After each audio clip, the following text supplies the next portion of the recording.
semuanya, ketemu lagi sama aku. Di vlog kali ini, aku mau cerita tentang gimana kalau kalian udah sampai di bandara Kanada. Gimana sih prosesnya? Biasanya kalau kalian habis landing dari pesawat sampai di Kanada, terus kalian tuh jalan sampai ke tempat paspor, ketemu sama orang yang di sana, terus paspornya dicap, distempel sama orangnya. Tapi biasanya itu suara anak aku. Dan tapi biasanya ditanya sama dia, kalian atau kamu di sini berapa lama gitu. Terus kalian tinggal jawab, kalau kalian student di sini, kalian tinggal bilang saya student dan saya rencana sekolah di sini sampai selesai atau gimana gitu. Terus kalau kalian di sini cuma holiday berarti kalian sekitar berapa bulan atau berapa minggu di sini. Jadi kalian bisa bilang, oh ya saya hanya holiday di sini gitu. Sekitar 2 minggu atau 1 bulan atau 2 bulan atau 3 bulan gitu. Terus biasanya dia lihat di paspor kalian tuh dicantumin visa kan. Nah kalau pas kalian udah dapat itu visanya biasanya dicantumin di tengah-tengah paspor, dicap, dilabelin, di stiker di paspor kalian di tengah. Terus sama kantor di sini, sama bandara orang di sini itu dilihat visa kalian berapa amat, apakah 3 bulan, apakah 6 bulan stay di sini gitu. Kalau kalian beruntung biasanya bisa sampai 6 bulan tinggal di sini. Tapi tergantung kalian juga mau berapa lama holiday. Kalau kalian cuma holiday sampai 1 atau 2 bulan, terus visa kalian dapat 6 bulan ya berarti masih bisa kan, bagus. Terus biasanya pertanyaan kedua itu, kalian di sini tinggalnya di mana gitu, alamatnya tuh kalian kasih tahu deh alamatnya. Biasanya dicantumin juga tuh ada formulirnya, alamatnya kalian tinggal di daerah mana, alamat nomornya berapa, terus ada kode posnya gitu biasanya. Kalau kalian tinggal sama saudara di sini, kalian cantumin deh alamat saudara, terus cantumin juga berapa lama tinggalnya di bawahnya. Lalu pertanyaan ketiga itu biasanya apa yang kalian bawa. Biasanya nih di koper kalian udah kelihatan, misalnya kalian tuh nggak boleh, paling important banget ya, paling penting banget tuh di sini nggak boleh bawa kacang ya guys. Kacang-kacangan jenis apa aja nggak boleh, kayak almond, kayak nut, jenis-jenis kacang, semua kacang nggak boleh dibawa ke sini. Itu bisa kena denda, terus kalian harus bayar dendanya. Itu biasanya gede ya, sekitar $500 atau bisa sampai sekitar $1.000, tergantung bawaan kalian juga ya. Terus kalian nggak boleh bawa kayak durian yang wangi-wangi. Terus nggak boleh bawa kayak ikan asin, nggak boleh. Terus yang penting banget nih guys, nggak boleh bawa daging merah, daging yang masih merah, kayak daging belum mateng terus masih merah gitu. Terus kalian lipet-lipet di koran atau masukin kontainer atau gimana gitu, itu pasti ketahuan juga guys, jadi nggak boleh ya. Kalau kalian bawa waktu itu, aku bawa apa ya? Oh, bawa kerupuk. Aku bawa kerupuk ikan. Itu nggak boleh juga guys. Untung aku bawanya tuh cuma 2 biji kantong doang, kecil lagi. Terus ditanya sama orangnya, ini apaan? Terus aku bilangnya chips, cuma chips. Why so smell? Dia bilang, iya soalnya dari ikan gitu. Aku jelasin dari ikan. Cuman ini cuma sedikit kok, cuman buat ngemil aja gitu, sedikit. Terus nanti cuma 2 bungkus pasti langsung habis. Sama dia diokein. Terus kita kan juga nggak tahu, pertama kan udah bawa aja. Kalau nggak dikasih ya udah ditinggal gitu. Kalau masih mau diambil itu kena denda gitu. Jadi aku sih terserah, kalau mau dibuang juga nggak apa-apa kan, diambil sama orangnya. sama orangnya sih dikasih gitu, katanya ya udah bawa aja tapi dihabisin katanya gitu. Jadi pas di bandara aku habisin deh kerupuknya. Lalu kalian di sini kalau dateng itu ada sponsor dari orang Kanada yang bantuin. Kalian bisa cantumin surat dari orang yang sponsorin kalian, ngundang gitu, surat invitation. Jadi surat kunjungan gitu, surat undangan gitu. Jadi oh saya mau undang kamu nih datang ke sini gitu. Jadi harus ada suratnya ya. Jadi yang sponsorin kalian itu udah bikin surat undangan juga gitu. Jadi bisa lebih gampang dapat visa. Terus ada yang nanya juga nih kenapa pas aku apply visa terus ditolak, banyak macam ya guys. Jadi kalau pas ditolak itu kalau kalian masih student, terus kalau kalian nggak tunjukin dokumennya nggak lengkap, pasti ditolak juga. Terus cara ditolaknya gimana? Biasanya cara ditolaknya dia lewat email atau dia emailin kalian kalau kalian tuh nggak di approve gitu. Tapi kadang dikasih tahu alasannya, tapi kadang nggak dikasih tahu alasannya. Jadi kalian guess deh, kalian pikir sendiri kenapa. Terus biasanya itu by online atau via telepon. Oke, pertama via online dulu ya. Kalau via online biasanya dia kasih tahu di formulirnya itu kalian nggak di approve di formulir yang kalian apply itu. Di bawahnya kalian dicantumin itu kalian nggak di approve, terus dikasih tahu alasannya. Biasanya itu paling bagus. Jadi kalian tahu alasannya kenapa. Tapi kalau yang ketiga itu biasanya lewat telepon. Kalian diteleponin lagi. Oh kalian nggak di approve, tapi ini banyak sore ya guys. Jarang banget by telepon. Tapi tergantung embassy dari sananya. Kadang ada yang males gitu teleponin orang. Kalian nih nggak beruntung atau kalian nggak dapet gitu. Jadi nggak di approve, terus diteleponin, terus dikasih tahu caranya gimana. Tapi itu rare banget, jarang banget ya guys.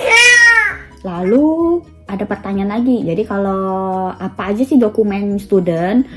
Jadi cerita kemarin tentang student nih masih banyak yang nanya ya di Instagram aku, berapa banyak orang nanyain. Jadi kalau dokumennya itu kalian harus penting banget kalau kalian masih lulus SMA, terus baru lulus, terus kalian mau sekolah lagi di sini, mau kuliah, kalian udah harus tahu tempat kuliah yang kalian mau kuliahin itu di mana, terus nama tempat kuliahnya apa, terus kalian cantumin formulirnya, terus kalian harus cukup banget dananya, dana yang di dalam tabungan kalian itu cukup gak? Yang kayak aku bilang waktu itu, satu orang dalam 1 tahun itu harus ada berapa gitu. 1 tahun kalau kalian mau kuliah sekitar 110 juta di tabungan. Jadi kalau kalian 3 tahun atau 4 tahun kuliah di sini, jadi sekitar 400 sampai 500 juta guys. Tabungan kalian banyak banget kan. Tapi yang penting kalian mau masuk dulu itu, yang penting ada duit di atas $10.000 Kanada guys. Jadi kalian currency-in by self berapa, coba kalian dilihat $1 Kanada ke Indonesia itu berapa ya.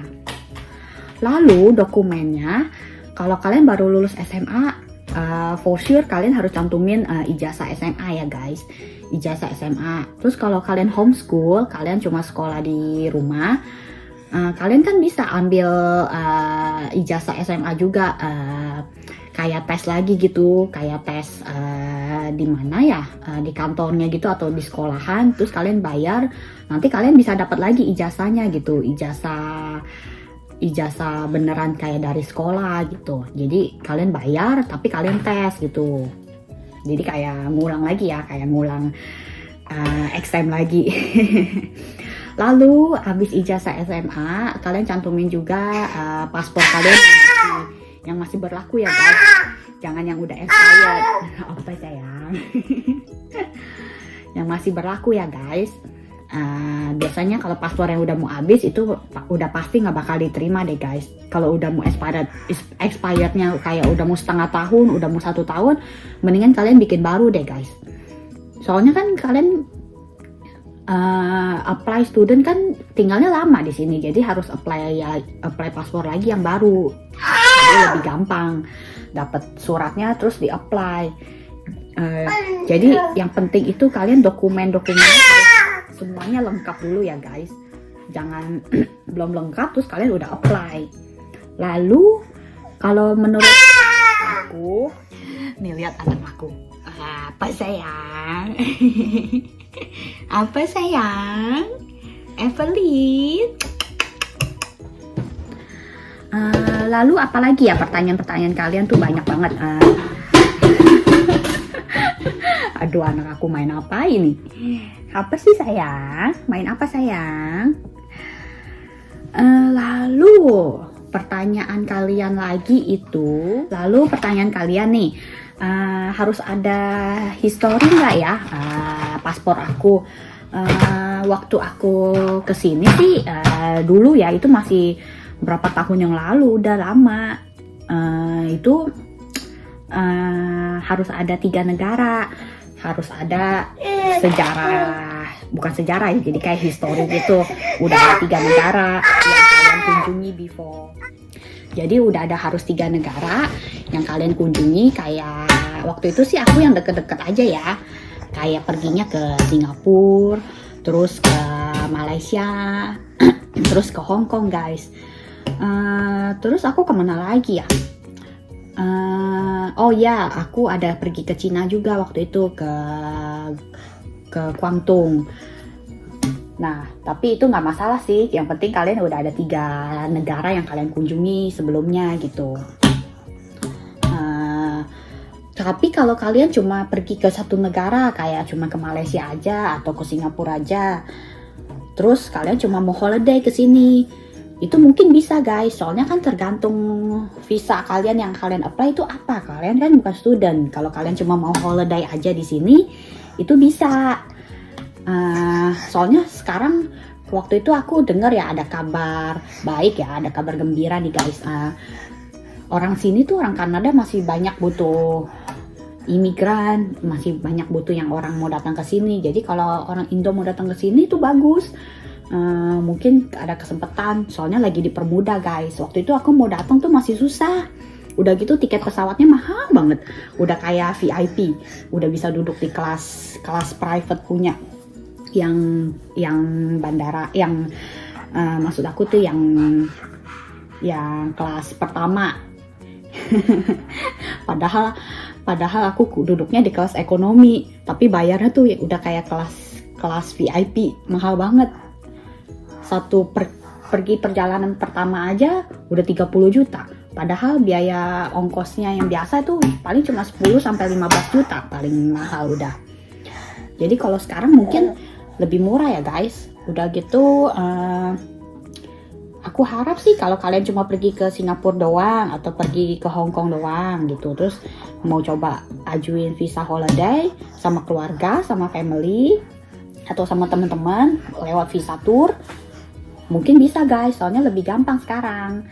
Jadi coba aja diajuin gitu. Terus lalu pas kalian ajuin, coba lewat agent atau lewat tour. Misalnya kalian mau jalan-jalan pakai agent ya gitu. Mungkin agentnya bilang harus ini, harus itu. Nah, coba aja kalian lengkapin dulu deh semuanya, yang apa aja yang dibutuhin dari agentnya. Udah lengkap semuanya, baru coba kalian ajuin. Kalau masih ada yang janggal, masih ada yang kurang, jangan coba dulu deh guys. Tunggu dulu ya sampai lengkap. Mendingan prosesnya agak lama dikit, tapi kalian bisa datang gitu. Jadi nggak usah buru-buru guys. Menurut aku ya gitu ya. Lalu apalagi pertanyaan kalian guys? Oh ya, kalau kalian nggak bisa bahasa Inggris, bisanya cuma bahasa Indonesia, atau kalian tuh bisanya cuma bahasa Cina, bahasa Mandarin, gimana? Oke, aku kasih tahu di sini tuh orang Kanada pakainya bahasa Inggris dan bahasa Prancis. Jadi kalau kalian bisa bahasa Prancis lebih bagus guys. Terus kalau kalian bisa ngomong bahasa Inggris ya bagus. Tapi waktu aku baru datang ke sini, aku juga nggak terlalu ngerti bahasa Inggris banget. Tapi pertanyaan-pertanyaan dari orang bandara itu biasanya simple sih guys, yang kayak pertama aku jelasin tadi. Cuma gitu-gitu aja sih. Paling kalian coba dipelajarin aja deh. Kalau basic-basicnya banget pasti kalian bisa jawab kan. what is your address here, terus lalu kayak how long you stay here, itu pertama. Terus where is your address, second. Terus yang ketiga what kind of food you bring, like that, kayak gitu guys. Jadi cuma simple aja kok, nggak terlalu rumit. Jadi kalian nggak usah deg-degan banget ya. Terus nggak usah nervous guys. Kalau nervous jadi bawaannya udah takut dulu. Jadi tenang aja guys, kan kalian cuma jalan-jalan ya kan. Kalau kalian udah sampai di sini bilang-bilang ya sama aku. Jadi bisa ketemuan deh. Ya nggak? Gitu deh guys. Lalu kalian mau tahu apa lagi?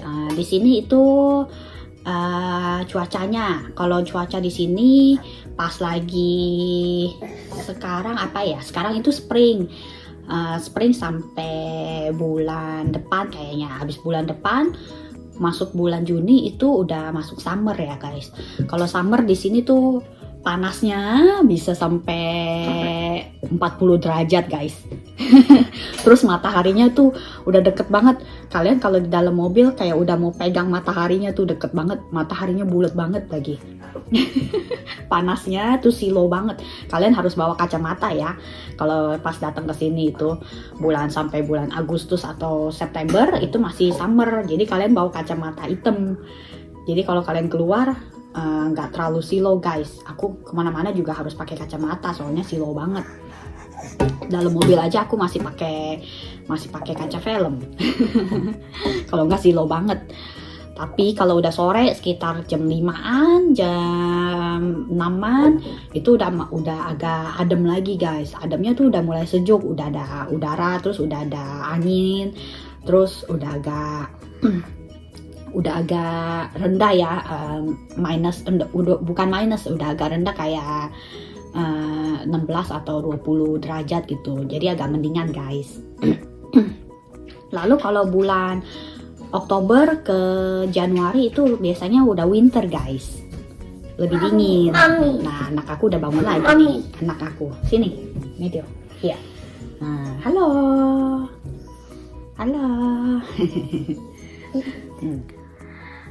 Jadi pas udah masuk musim winter itu bisa sampai minusnya 20 sampai 22 derajat di sini guys. Dingin banget. Tapi jangan khawatir ya, di dalam rumah, di dalam mall kalau kalian keluar emang dingin, tapi kalau pas kalian udah masuk dalam rumah itu ada pemanas, ada heater. Jadinya hore ya. Hore. Jadinya nggak terlalu dingin guys. Cuman kalau kalian keluar pasti dingin. Cuman masuk dalam mobil lagi kan ada heater guys, jadi nggak usah khawatir ya. Aku aja di dalam rumah masih bisa pakai daster. Ya gak. Terus abis itu masuk bulan Februari, masuk bulan spring. Spring itu masuk musim kembang-kembang, bunganya bertumbuh semua guys. Nanti di video selanjutnya di vlog aku tunjukin juga deh pas lagi bunga-bunganya tumbuh. Bagus deh guys. Lalu yang terakhir itu ada musim apa ya? Musim autumn guys. Musim autumn itu bunga-bunga pada guguran, terus daun-daun pada berguguran. Itu daun-daunnya pada kering. Itu tapi bagus deh. Nanti aku tunjukin juga ya. Kalau pas lagi udah musim, aku tunjukin satu-satu deh. Pas musim spring, musim summer, terus musim autumn, terus musim winter aku udah tunjukin waktu itu guys. Pas lagi ada snow. Kalau kalian nonton ya video aku. Hachi. Oke deh guys. Jadi itu aja yang vlog aku hari ini. Ditemenin sama Evelyn. Jadi kalau kalian ada pertanyaan silahkan komen di YouTube aku, nanti aku jelasin lagi. Terus kalau kalian suka video ini silahkan di like, terus di subscribe ya guys, jadi bisa follow. Terus tolong dibantu share ya buat ke teman-teman kalian yang butuh. Siapa tahu mau cari video tentang vlog di Kanada susah, jadi kalian bisa bantu teman-teman kalian juga ya. Terus jadi aku makin semangat deh bikin vlognya, ya nggak? Ya nggak, Evelyn? Oke guys, sampai jumpa, sampai ketemu lagi. Good luck ya. See you, bye-bye.